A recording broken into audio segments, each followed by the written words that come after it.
Morjesta moro vaan. Vähän Revolvernevalla hiihtelemässä.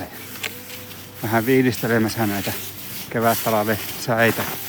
Pakkaset jäi taakse nyt ja lämpötila on tässä nollan tuntumassa, niin mukava oli lähteä työpäivän päätteeksi vähän hiihtämässä käymään.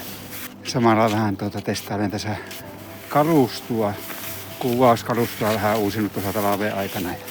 Videotahan mennä nyt julkaissutkaan pitkään aikaa, että en ole retkeillytkään, että mä katsoin ollenkaan koko joulun jälkeen. Että mulla tuossa nyt on vähän jo kesälle suunnitellut muutamaa retkiä ja katsotaan nyt minkälaiset ajankohdat mä siihen saan tehtyä.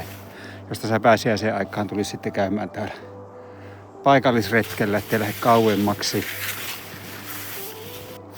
Kyllä näitä videoita tulee tänne kanavalle, kun maltetaan ootella vaan. Yksi video, mulla on vanha video pöytälaatikossa, siinä mä se editointipöydälle nostin ja katsotaan, saisinko mä siitä video raapastua kassaan ja laitettua se vielä tässä kevät-talven aikana niin kanavalle näkyviin.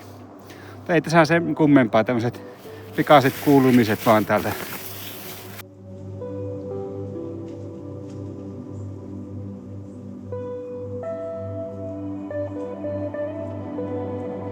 Hämärä hiipii tänne Nevaan laittaa ja aurinko laskee tuolla. Mä lähden kohti auringonlaskua ja kohti autua hiihtelleen. Niin pallaillaanpa taas sitten seuraavalla videolla. Se on moro!